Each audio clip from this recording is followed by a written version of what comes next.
Yo, what's going on, guys? Today we are talking about the top 10 moments in the Wheel of Time episode 5. Man, this episode was really good. And I really like the way that they paced the show, where we sort of have these like up moments and then we start coming down and get more personal with our characters. And we have like huge action scenes and really cool stuff that's happening. And then the episodes after that will like sort of like calm down a little bit and we'll get really involved with the characters, which is like, I think it's been working out really good. This episode was definitely like heart-wrenching. And there's just a lot of crazy stuff that sort of happened in it, so let's get into that. But before we get into the video, guys, be sure to like and subscribe. Helps me out a lot. I really appreciate you guys' support. Thanks for watching these videos. I love talking about Wheel of Time with you guys, so be sure to comment below what your sort of favorite moment is, and we'll get into this list. So at number 10, of course, I have the Blood and Ashes line of dialogue when Rand goes into Tar Valon. This was just a really cool sort of little moment that they had. As a book reader, you know that like that's a curse that they say in the world, and I think that's like the first time we heard that. Coupled with that is them first going into Tar Valon. In the books, they go to Caemlyn, and it's really interesting to see how they're like combining certain plot lines with book 2 and putting them here in season 1. So it makes me really interested of what they're going to do then with season 2, since some of those plot lines are shifted. They'll probably take some plot lines of at like book 3 and combine them with book 2, so we can start like weaving in all of these story beats that do happen in the books, but they're not going to happen like season per season, right? They're going to be like intermixed in the seasons. We'll have some book things, we'll have like book changes, but I feel like we're going to get a lot of the books. I'm sure they're going to skip some things, but for instance, we are getting Mat at the White Tower basically, or Mat in Tar Valon here in season 1 when that happens in book 2. So I don't think that's really much of a spoiler because he's already in Tar Valon. I feel like they're going to start wrapping up that storyline. So yeah, that's like really interesting, but I love that. I love the look of Tar Valon. It's from what I've heard from non-readers, it's really starting to open up the world and make it a lot bigger. We've already had all these like sort of character moments and smaller with these mountain village people, and now they're like seeing the broader world, huge cities and stuff like that, and it's only starting. So it was great to see Tar Valon and getting those two river people into a big city, which is really great. And then of course at number 9 is going to be the whistle. We've been hearing the whistle throughout a few episodes. I've watched this season already like almost 3 times full. I need to watch episode 4 again a third time, and I'll have watched the whole season like 3 times in completion. And dude, I keep listening out for this whistle. You can hear it even in scenes in some episodes where you like don't even see Padan Fain, but when we hear that whistle, we know Padan Fain is around, right? And here's where we finally get Padan Fain in episode 5, and he's sort of like stalking Mat. We also saw his shadow, I think, in episode 2, where Mat was getting the dagger in the first place. So Padan Fain is very interested in Mat and this dagger, and something's going on with that, and I'm really interested to see what they're going to do with his character going forward. I talked about in my episode 2 review how I wanted to see Padan Fain at Shadar Logoth, but like actually see more of him in character stuff, but we didn't really get that. He's sort of been a background villainous type character with a sort of like charisma about himself, and it makes him really interesting that we don't really know a lot about him. So I guess it's good we didn't get that Shadar Logoth scene. I see where they're going with it.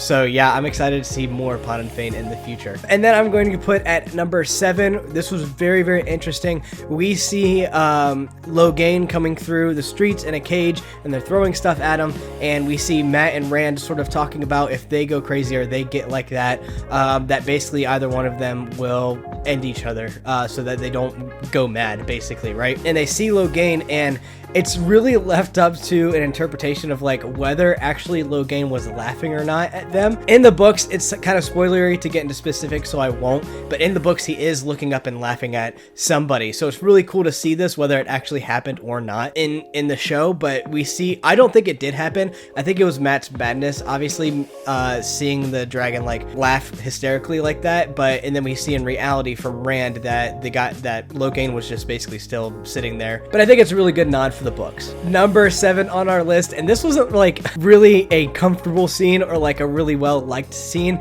It was when the White Cloaks ended up capturing Perrin and Egwene after the Tinkers have basically gotten like beaten all to hell because they were trying to like save them. And we see the scene with basically Egwene getting bathed and scrubbed, and the sound design from this was so awesome. Like, the visuals were already make you like feel uncomfortable enough, but the way that they like implemented her like cries with the brushing on her skin and all this like in the water and the drip, I just like the sound design really came together and made it like really disgusting.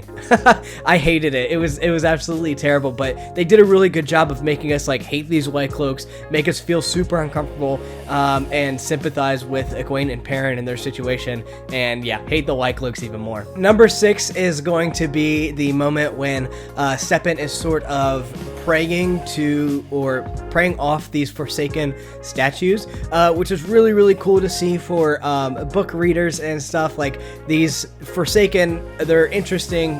They haven't really said much about them yet, only that they're statues right here, so I won't really get into too much of spoilers, but it was really cool to see. I think this is like the second time that it's been mentioned, and they've also mentioned Ishamael, which I believe that he is going to become a key figure later on in this season. So I won't get into too much spoilers or anything like that, but they've name dropped Ishamael, and it seems like he is going to be an important figure near the end of the season. Number 5 is, of course, it's going to be Loial. I absolutely love the performance and characterization of Loial. I think he did it perfectly. I really, really love the way that it was performed and the way that other people were basically playing off of him, and it really just fit the books a lot.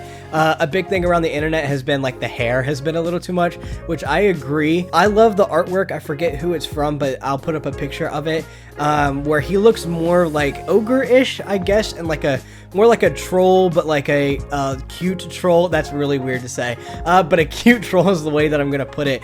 And these like really big ears and stuff, and like I just didn't really see a lot of that. He was a little bit more human looking than I would have expected. I think the performance was great. I love the performance, but he looked a little too human to me. That's just me. That's my preference. I think it's just a part of me from imagining in the books for so long, and then like having to get used to how the show is going to sort of portray this. And I honestly hated it when I saw pictures, but I saw the performance, and that sort of like, I was like, oh, okay, this is actually really working. So it really shows you how a performance can change your mind and stuff like that. And they've really been, that's the biggest strength that this show has, is the performance with their actors and stuff. So I think they did a really good job. The hair is a little too much, but I think that I can get over that. Number 4 for me is going to be Perrin's golden eyes. Perrin is my favorite character, and this was really cool to see his sort of something is happening with him, and then wolves are like coming, and he's like friends with these wolves. My non-reader friends were like, what the wolf, what's happening? Like, we already saw the wolves earlier, and then my friend goes, he got wolf powers, he's a wolf man. And I was like, something like that. We're just gonna have to keep watching and see what they're gonna do with it. He was like, why does he have that power? And I'm like, you'll see, it's cool, I promise.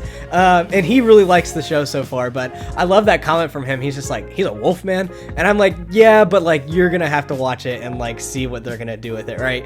But Perrin is my favorite character, and I just love whenever we get more of his power and stuff like that. To add on top of this, was my number 3 moment, which is Egwene using the power for real, like weaving for the first time, and it has a lot of implications. Egwene is also my favorite character, so I have a male and female favorite character in the series, and then I sort of go down the list on that, so like 1, 2, 3, whatever. I love when they're both on screen together because they're both my favorite characters. So Egwene, seeing her channel here without moving her hands or arms that much, really adds a lot, because they say that like you don't have to use your hands and your arms, and actually the people who learn it that way, it's sort of a block for them, and it makes them harder for when they're captured and stuff like that to be able to channel. But Egwene right here, she is able to channel, and she makes a little fireball, and it hits the White Cloak, and he's basically unaffected by it. And it's kind of a funny moment, but the build up for that was, it felt like something that was like super special. Like something is really happening here that is special and is going to mean a lot in the series. And I really felt something with that. I don't know what it was. I think the way that they were shooting it and the way the build up to that certain moment was when she built up the fire in her hands. It felt like something special was happening, and I loved it. I was really excited for that moment. Number 2 for me is going to be Lan and Stepin's relationship. This episode was definitely very heart-wrenching, like I mentioned before. I know a lot of friends and stuff that have experienced, I I've had friends who have ended their lives, and I've had other friends who have witnessed or been at the scene when they've seen loved ones who have ended their lives as well. So it was something that I don't really see that often in television, unless it's like a series mainly centralized on that sort of like storytelling, right? But with this, it was really interesting to see how Lan and Stepin's relationship developed and how they all really care for each other as warders. We got to see the Aes Sedai sort of ceremony of the ring going into that melting pot and all that, and it was really cool. But what I wanted to focus on was Lan and Stepin's relationship and how Lan could already tell that Stepin was having these suicidal tendencies.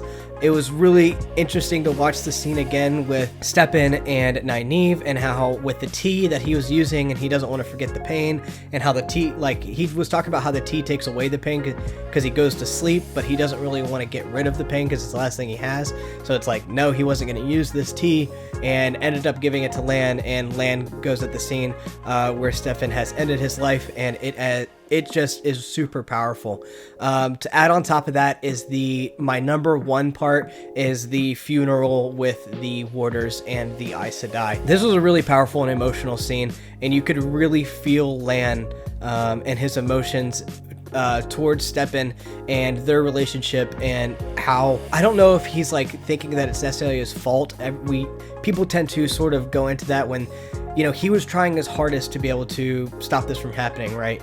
And also on top of that, he looks up at Moiraine and Nynaeve and Alanna, and he sort of has this moment with Moiraine of like, this could happen to us, right? And it's really emotional because these bonds are the strongest things that two people could ever have through the one power, right? Like they're talking to how it was stronger than a mother and father, and to their child, and to a husband and wife, and brother and sister. Like this is the strongest bond that you could ever have, and that's torn away from you, and it leads some people to end their lives in the same way that when someone's disconnected from the one power, they have tendencies for suicide as well. And it's like, shows you how powerful this magic sort of is, and the effects that it has on the people in the world. That's what Robert Jordan always does very well, is taking his world building and actually make it applicable to people and how it really affects these people. I think the show presented this very well, and it really sets this emotional tone that I never thought we would sort of get from the Wheel of Time. I thought the episode was